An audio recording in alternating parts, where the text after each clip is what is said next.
shadow of the conquering German armies covered Western Europe. The self-styled master race was riding high.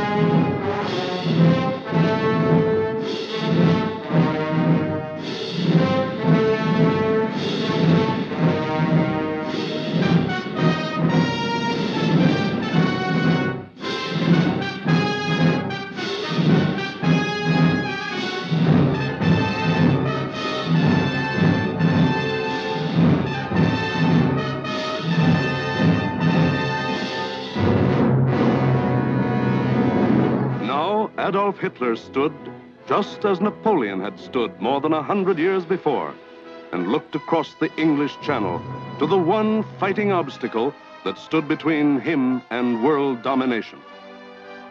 The chalk cliffs of Britain rose sheer and white out of the choppy waters. And beyond, a little island, smaller than the state of Wyoming. Crush that little island and its stubborn people, and the way was open for world conquest. The fall of Austria, Czechoslovakia, Poland, Denmark, Norway, Holland, Belgium, France had given him more than 100 million slaves to work for him or starve. The preliminaries were over. It was time for the main event, the Battle of Britain.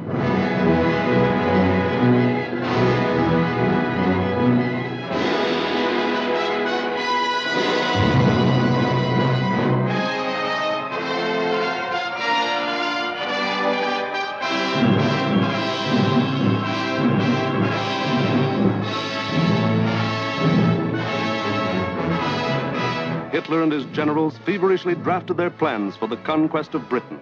Every detail must be anticipated. A slip now might wreck the whole timetable of world conquest. 6 weeks of final preparation went into those plans. 6 weeks to determine the history of 1,000 years. The thing was foolproof. See for yourselves how simple the whole operation was to be. Look. German plan for invasion of England. Phase 1.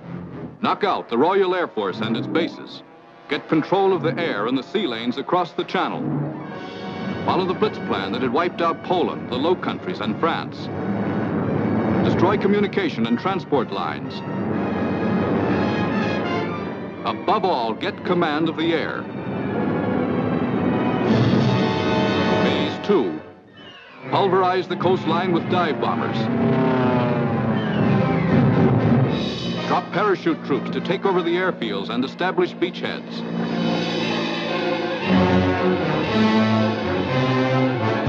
Phase 3.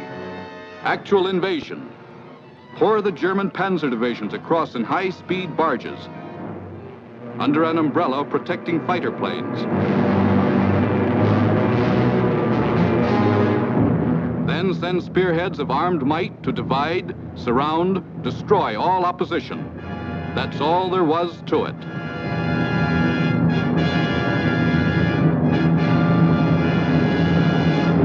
Conquer Britain. Force the surrender of the British fleet. Then, with the combined sea power of Germany, Britain, Italy, France, and Japan, he could control the seas and tell us where to head in.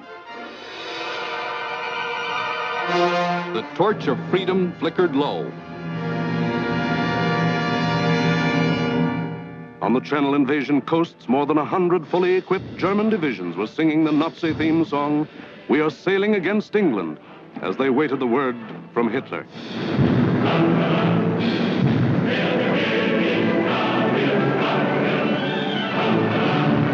Here, for weeks, all the supplies and weapons of the Nazi war machine had been turned toward Britain.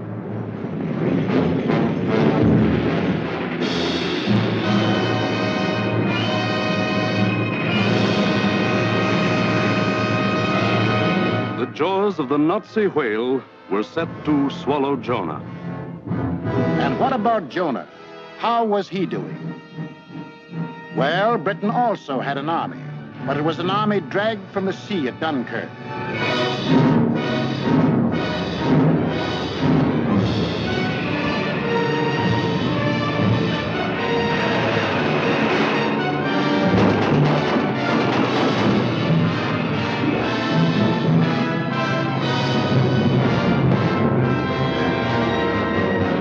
An army without weapons. These had been left behind on the roads of France. Tanks, guns, motorized equipment, all abandoned to save the one priceless item, men.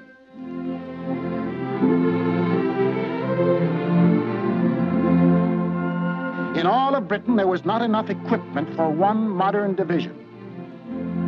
Only one tank for every 1,000 square miles of territory. Only one machine gun for every 1,500 yards of beach.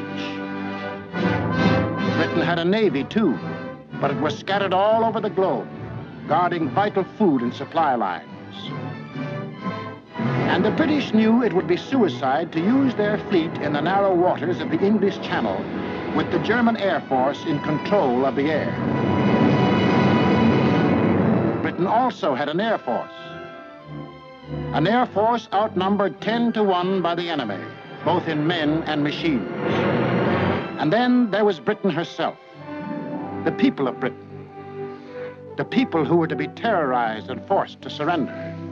They knew that every man, woman, and child, in uniform or out, would be Hitler's target in the onslaught that might come at any moment. They knew they had a job to do, and not much time to do it in. The young, the not so young, and the old. The clerk, the butcher, the farmer, the member of parliament, they formed the civilian army, Britain's home guard. They started from scratch.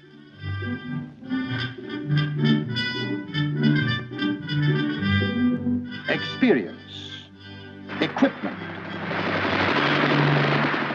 supplies, all were scarce. Only one shell to fire at each practice. The women of Britain refused to be left out. We'll enlist too. We'll put up the barrage balloons.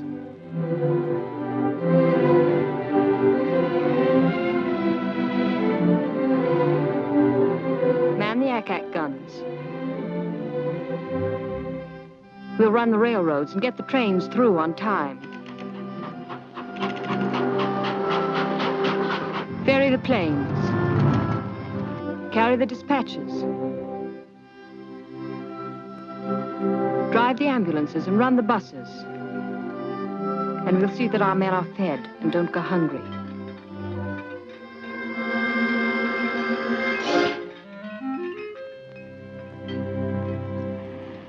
Others worked, men and women alike.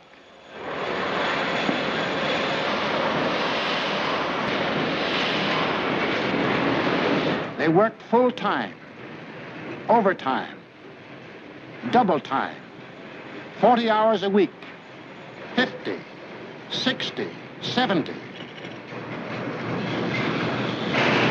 Hours meant nothing. Fatigue meant nothing. Until the government forced them to cut down hours because overfatigue was hurting production.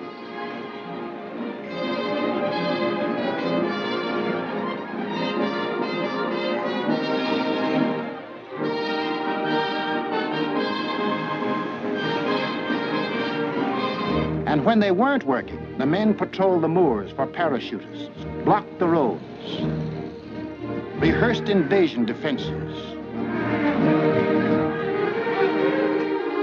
For something had happened here the Germans could never understand. In a democracy, it is not the government that makes war. It is the people.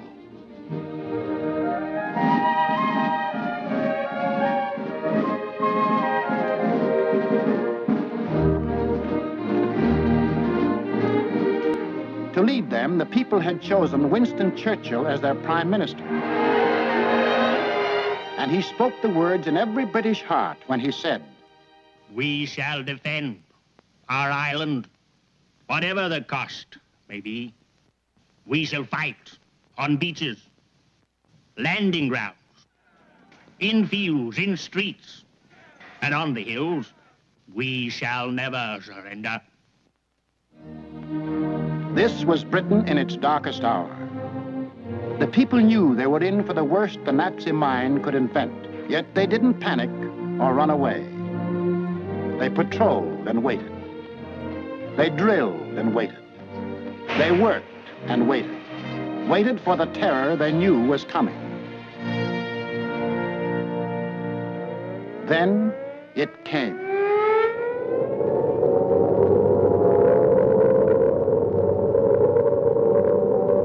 That's the sound that became part of the life of every man, woman, and child in Britain.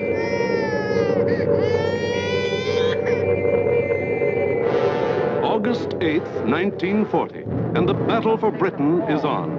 30 enemy aircraft over the channel, flying due west.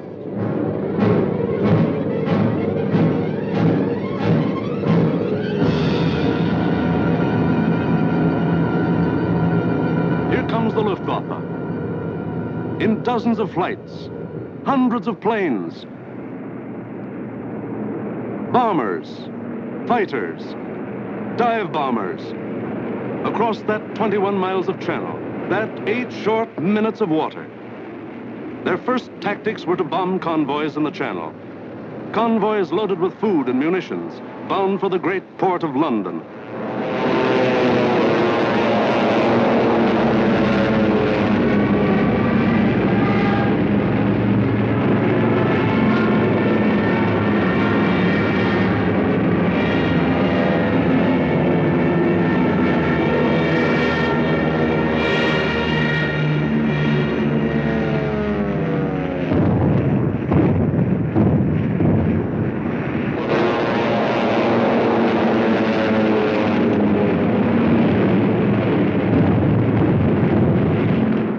Fighters waited overhead for the defending planes of the Royal Air Force, the RAF, to appear. They didn't have long to wait.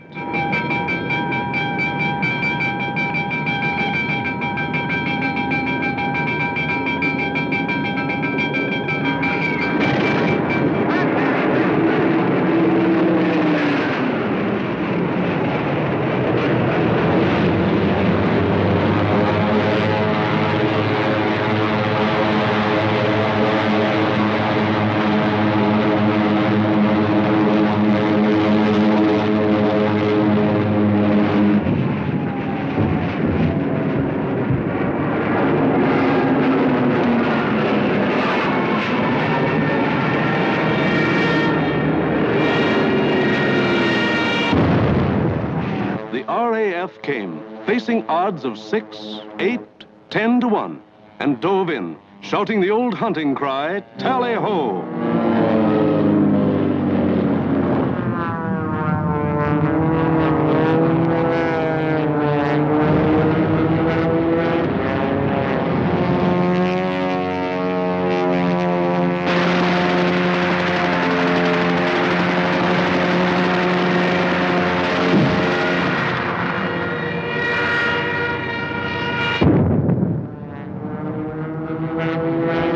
Phase 1 of the Nazi plan called for the RAF to be knocked out of the air. But the men of the RAF hadn't read the Nazi plan.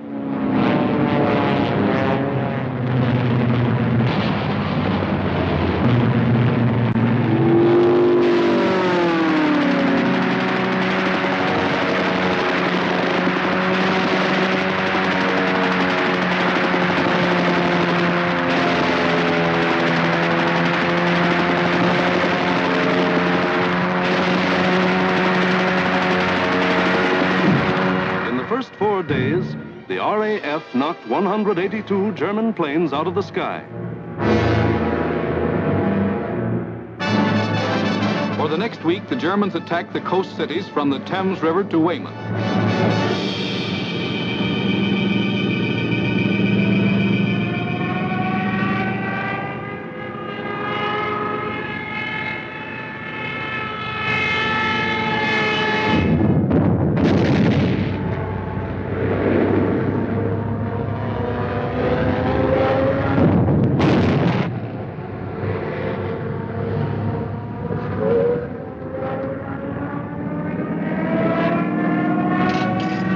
Ready. Take cover.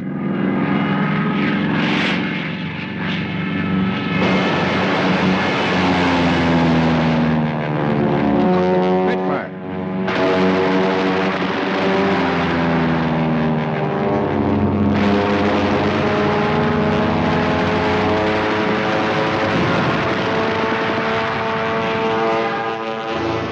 And Hitler paid off with 180 more planes. Then the Luftwaffe battered the great port towns of Southampton, Plymouth, trying for a knockout before the flow of supplies from overseas became more than a trickle. The ports took a terrible pounding, but they couldn't be knocked out. Cargoes went on being unloaded with the protection of the RAF overhead. Battling the Spitfires and Hurricanes in the air wasn't panning out. So Goering switched his main attacks to the fighter airfields, Dover, Deal, Hawking. Maybe he could destroy the planes on the ground. He bombed the airfields, and the fields were hit. But the planes were saved.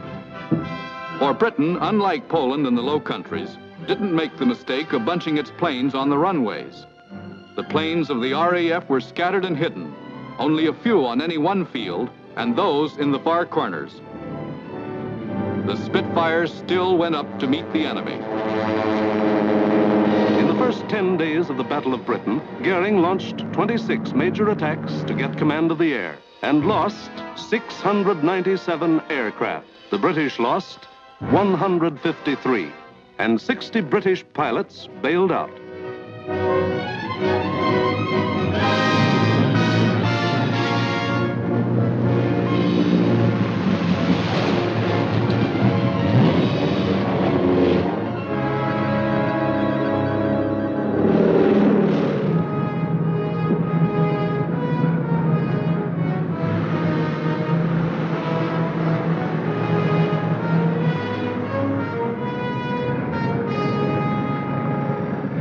Valuable trained men were saved and ready to fight again, but the crews of Goering's planes were lost to him forever.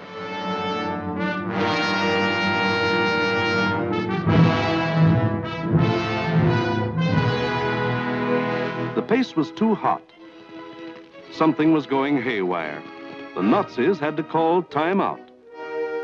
On a 2,000-mile front from Norway to France, the whole Nazi Blitz program was being stalled because the RAF was still in the air. The shock troops were getting hoarse from singing, "We are sailing against England."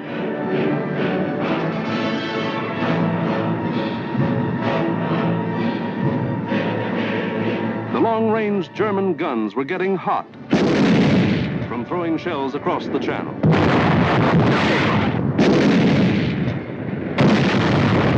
In public, Hitler assured the Germans, "Mr. Churchill tells his people that England will win, but I tell you that victory will belong to Germany."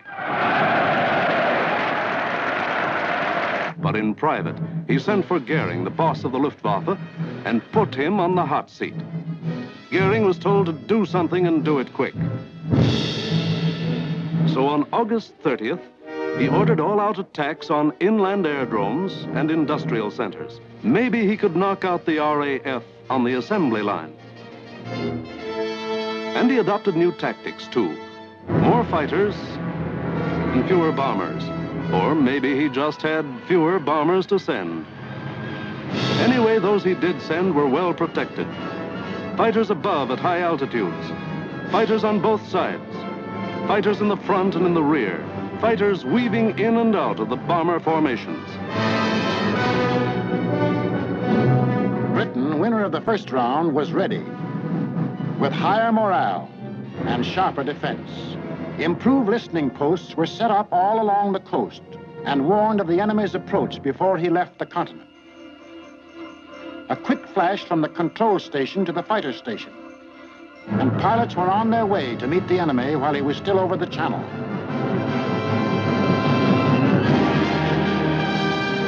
Day after day, out of sight and almost out of sound of the watchers on the cliffs, 4, 5, and 6 miles above, the battles raged over the Dover area.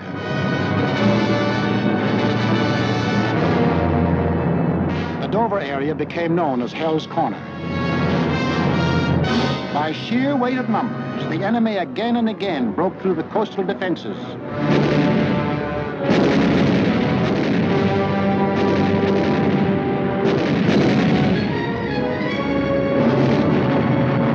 And reached inland to the airdrome. Aircraft plants, munition factories and machine shops.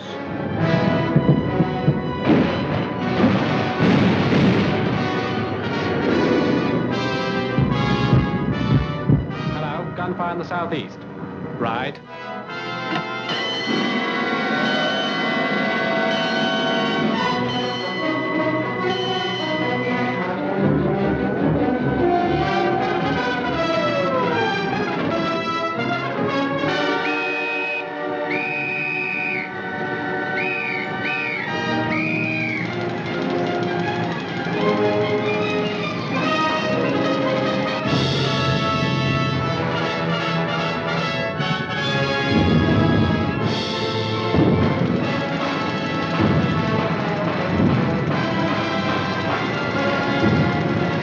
But the workers kept on working. And the RAF kept on flying. These few men with wings, alone in the sky, behind their motors and machine guns, were shooting down more than the Luftwaffe.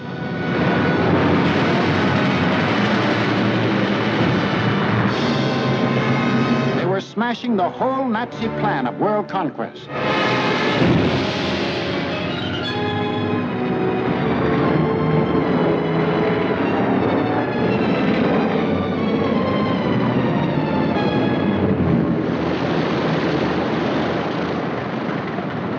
Claims, Johnny? 109 destroyed, Freddie, yes. Oh, good show. How'd you get on, sir? I had a wonderful party, thanks. Are you all right? You get any of the batters? Yes, I got a Messerschmitt 109 in Adonia. Between August 24th and September 5th, 35 major attacks were launched.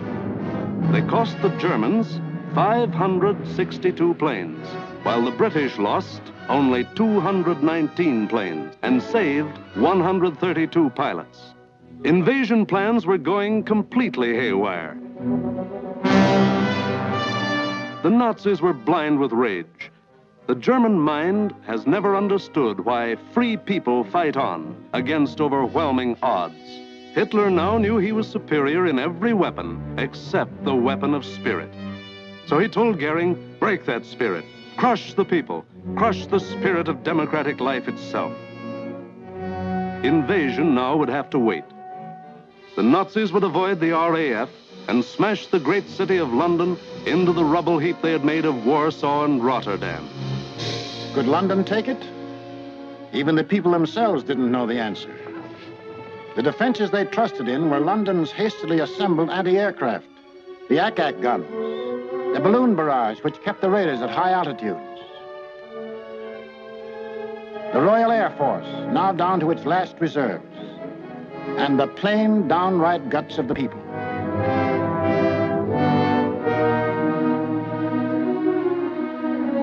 They sent more children out of the city.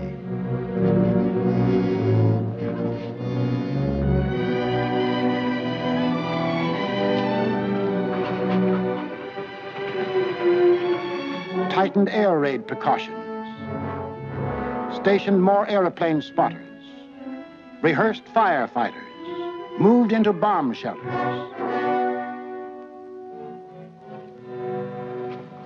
They blacked out their city and carried on.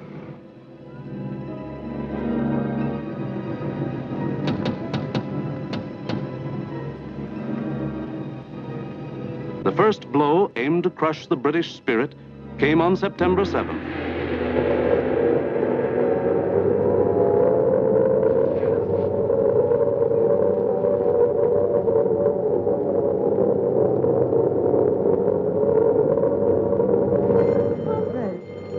Roof reports planes coming in.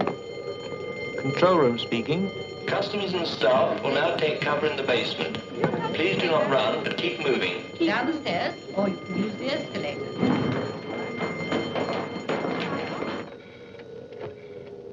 Third floor, clear.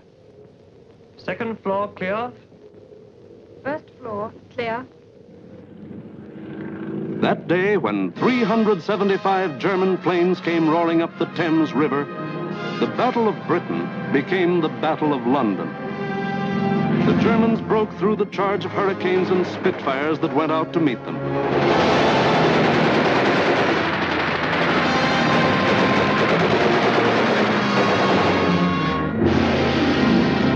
Gone was any pretense of aiming at military objectives. This was just savage destruction.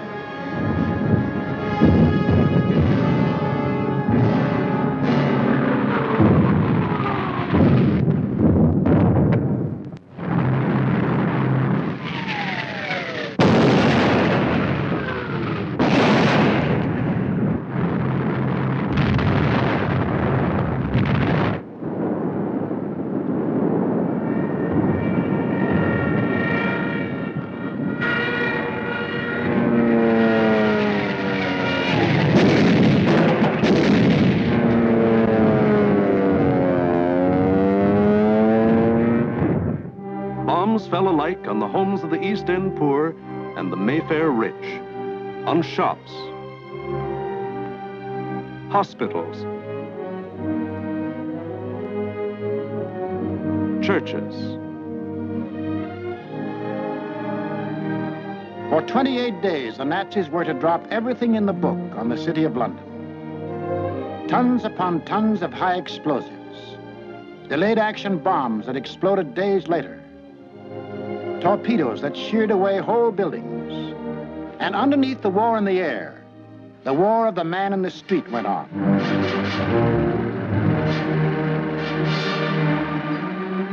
He learned to exist with very little food.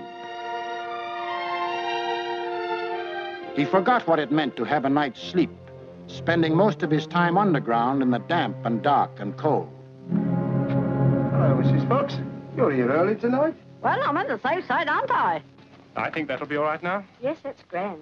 Anyway, I'll be back in a few minutes if you want. Now, how are we going to get you up there? Get a young man to lift you up. Tiny? Hello. Come with this young lady and lift up. Righto, I'm coming.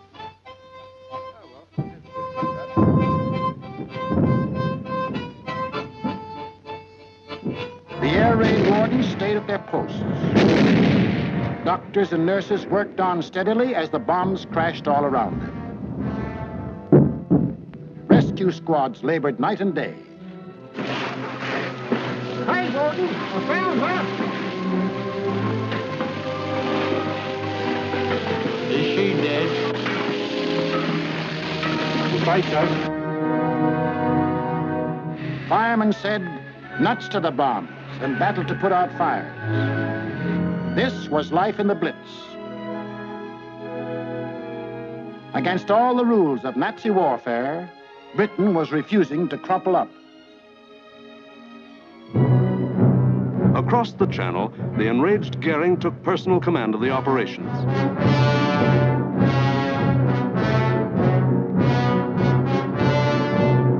And on September 15th, he sent the Luftwaffe into one of its greatest attacks.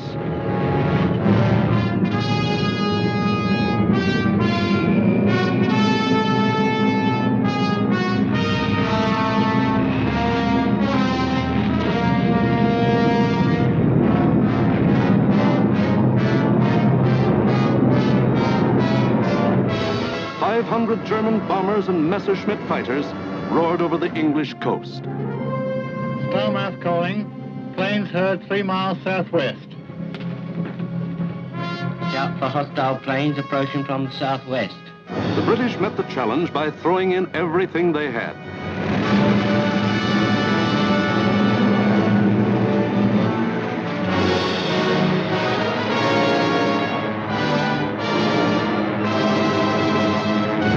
Historic three-dimensional battle took place inside an area 60 miles long, 38 broad, and from 5 to 6 miles high.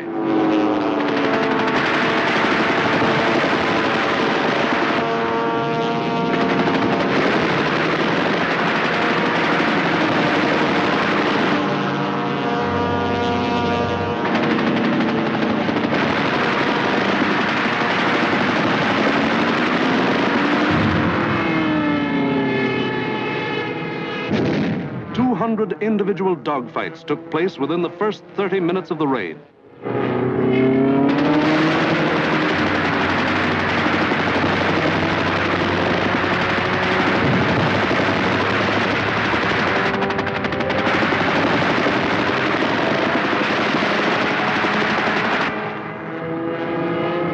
Right on our own doorstep. Oh, what a scrap.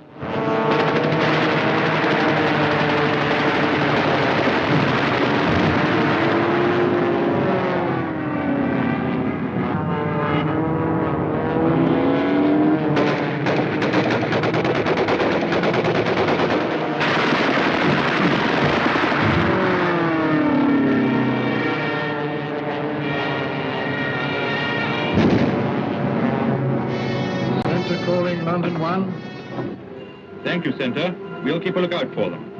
Hostile formation to the south. Some of the German bombers broke through London's defenses.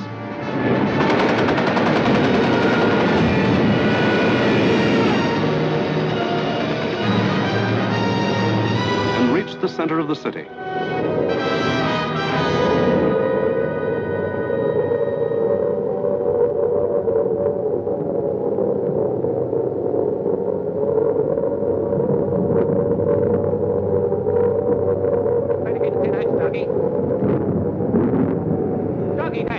Oh, the tinettes, okay.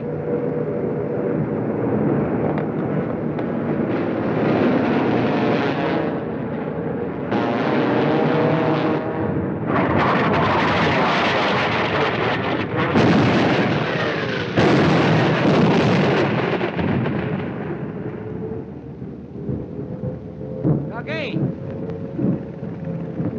Doggy, where are you?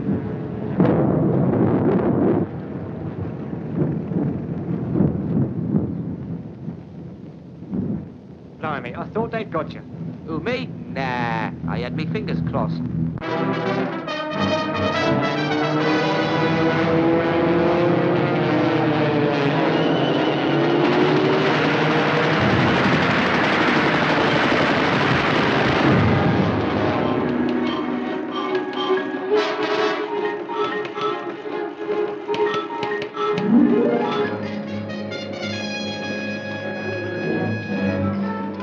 Air Ministry communique. The biggest bag yet. 185 enemy aircraft shot down. End of message. Of the 500 German planes that came over that day, more than 1/3 were shot down. In the 28 days of terror from September 7th to October 5th, the Nazis dropped 50 million pounds of bombs on the city, killed 7,000 helpless civilians, and wounded 10,000 more. Bombs fell on Buckingham Palace,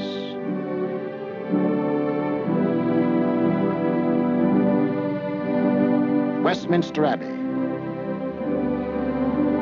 the Houses of Parliament, Fleet Street, the center of the news,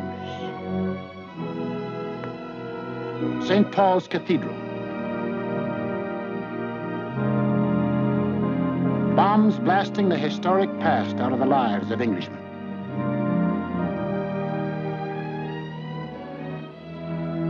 But in these 28 days, the Nazis lost 900 planes and their crews.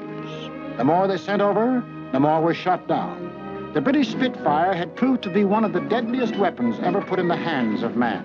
If this kept up, pretty soon no more Luftwaffe. The frantic Nazis had to pull a new one. They did. On October 6th, they changed to night attacks. Maybe that way they could avoid those deadly Spitfires and Hurricanes. Maybe that way they could crush the stubborn British spirit. Never mind control of the air. Never mind Phase 1, Phase 2, Phase 3. Now to concentrate on bombing the people themselves into submission and make them cry for mercy.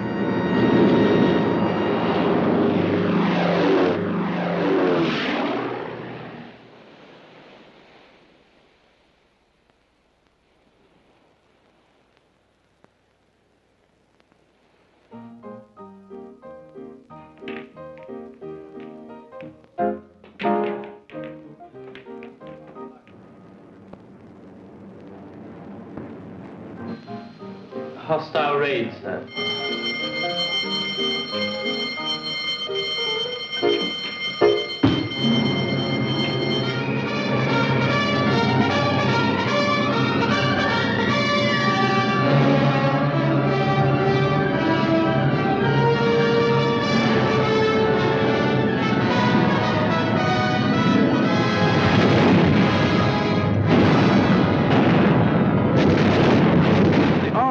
Wasn't much help at night.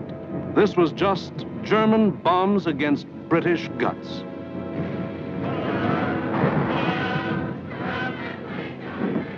Harvey. Hello, Jack. Sound happy enough down there tonight, don't they? Yes, they're all right.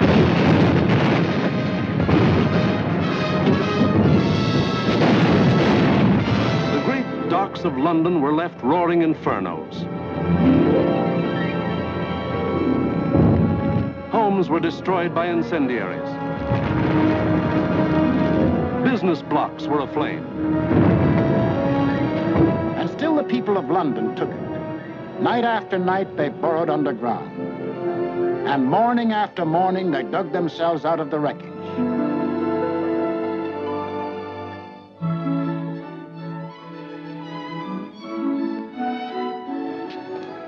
Good morning, Mrs. Fox. Good morning, Mr. Arne. See you tonight. Righty-o. Come on, Bessie.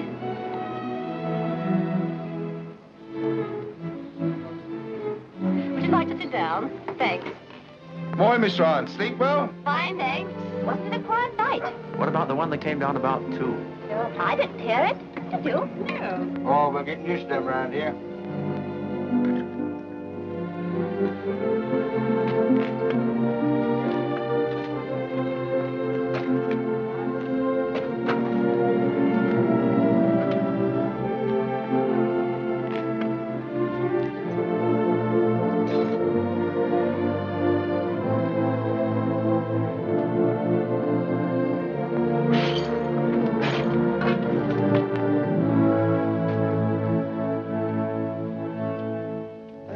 Better go away from this for a bit. Of course not. It'd take more than this to get me out of my home. Now go on, you've got to get to work. Okay. The Battle of London was the battle of the people of the city. In spite of bombs and fire and death, they got to their desks and workbenches to spend another 10 or 12 hours working. The British spirit was stronger than ever. And the RAF was flying higher than ever. Not only higher, but farther. SIO, operation for tonight. GP 1562, EP 781, 10 aircraft. You'll find, I think, a decent photograph of the submarine yards there. There's a very good one taken the other night, Monty. Was there? A bit further along. This is the one. That's it. Those are the submarine yards. There. Just there. Yes. Well, chaps, this is your target for tonight. It's the submarine and shipbuilding yards at Bremen. It's a vitally important target, and it's got to be hit hard. In the midst of this life and death struggle, the British found strength not only to defend, but to counterattack with what few bombers they could get together.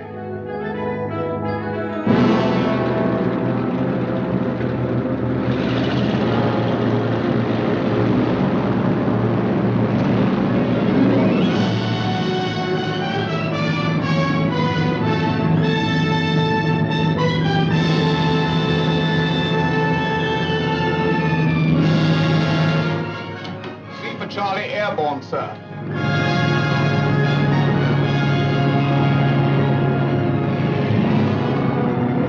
Hello, rear gunner. Can you hear me? I'm okay, Skipper. Hello, operator. Everything okay? Well, it seems to be all here, sir.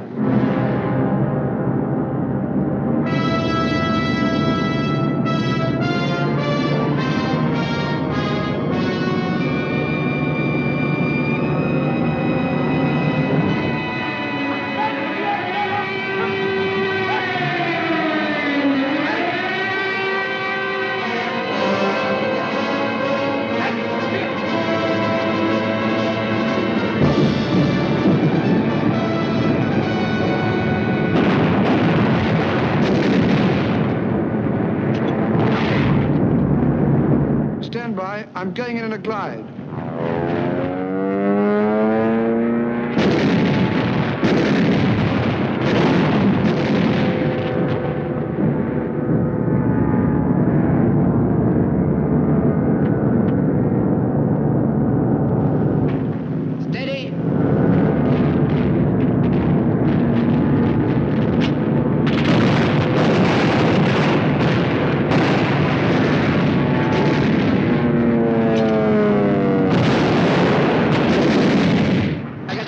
With the last one. Here was the RAF giving it back. Hitler cried, "Night gangsters! For this crime I will exact 1,000-fold revenge." All the available German night bombers were put into the air.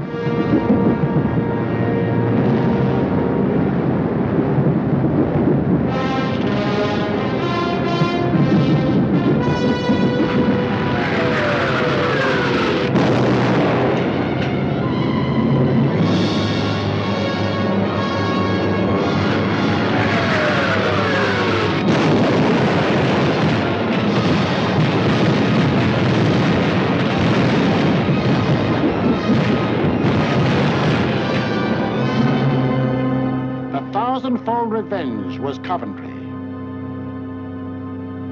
On the night of November 14th, £1 million of bombs were dropped on the city.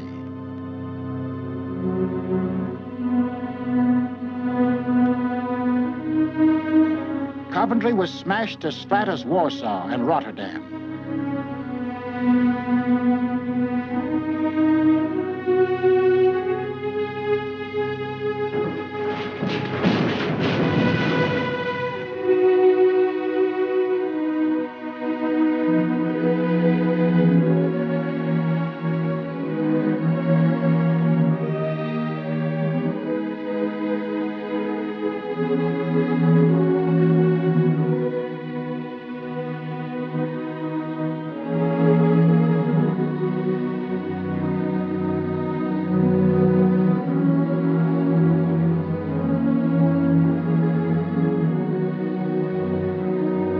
The people of Coventry dug their loved ones out of the blasted ruins, saw them to their last resting place in a common grave.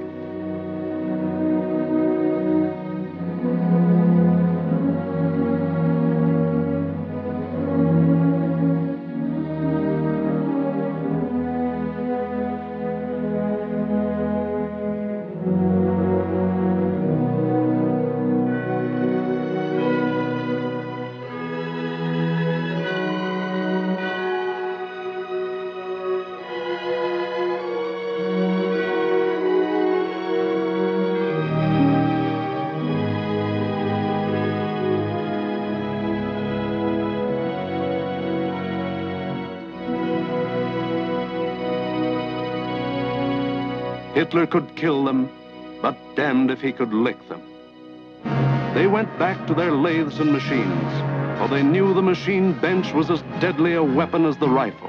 And in their hearts was a grim determination that this enemy must be destroyed, that the day was coming when they would strike back, and how they would strike back. Christmas, 1940.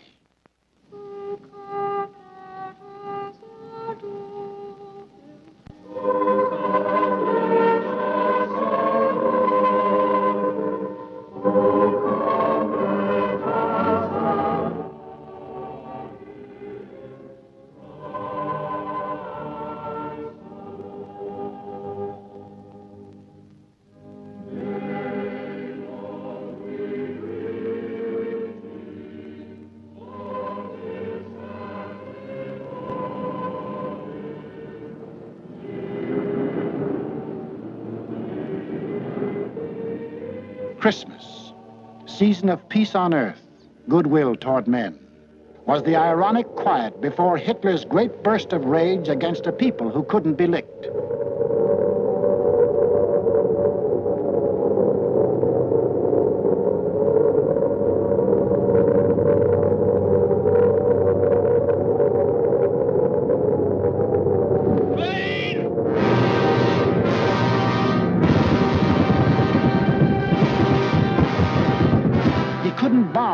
submission. So he would burn them to ashes.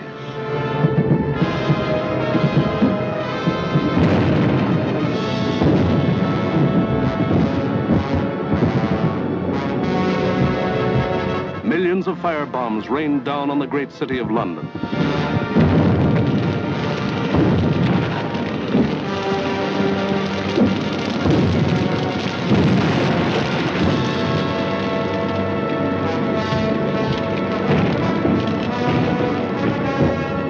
In a matter of minutes, more than 1,500 different sections of the city burst into roaring flames.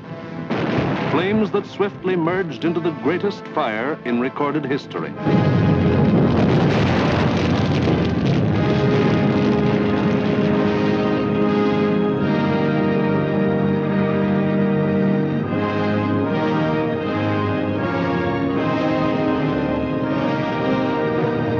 In the midst of all the fire and destruction, vital water mains were shattered. Water pressure was almost entirely cut off.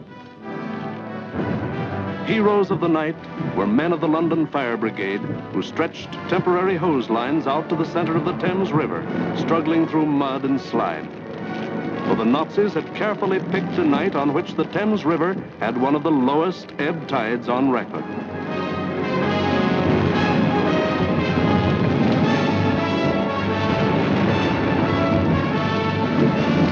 And while London burned above them, the people of the city held on.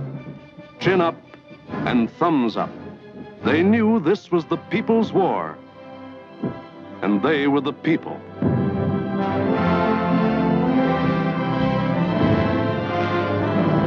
And a people that couldn't be panicked, couldn't be beaten.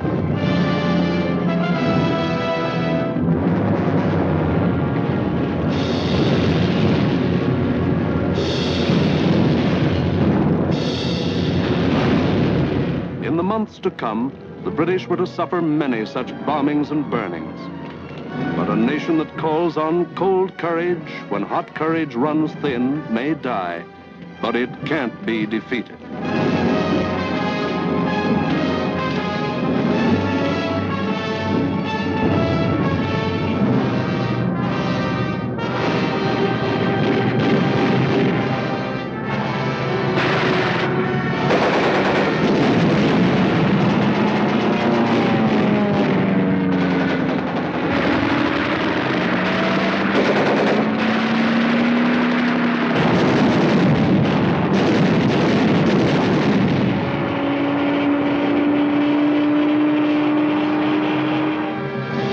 The Battle of Britain was won, but not by Hitler. Hitler had lost the battle. He had lost 2,375 German planes and their crews. For the first time, it was the Germans who ate the bitter dirt of defeat.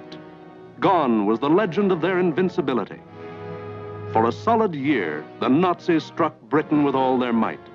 They leveled thousands upon thousands of homes and damaged millions of others. They killed more than 40,000 men, women, and children, and seriously wounded 50,000 more. But not one single Nazi soldier set foot on British soil. But Hitler couldn't stop, and in our next film we will show how he had to turn to the east again. Why did the Nazis lose the Battle of Britain? First, because a regimented people met an equally determined free people, and the free people made them quit cold. We've been bombed, dive bombed, high-level bombed, machine gunned, been through 2 invasion scares. The last lot we had the house down about our ears. But we're still sticking it, and we're going to stick it. Second, because this was a new kind of war, and the RAF were the men who could fight it. These were the men who belonged to what Hitler called those weak, soft democracies. The British did more than save their country. They won for the world a year of precious time. It was not only for the people of Britain, but for the people of the world that Winston Churchill spoke when he said, "Never in the field of human conflict was so much owed by so many to so few.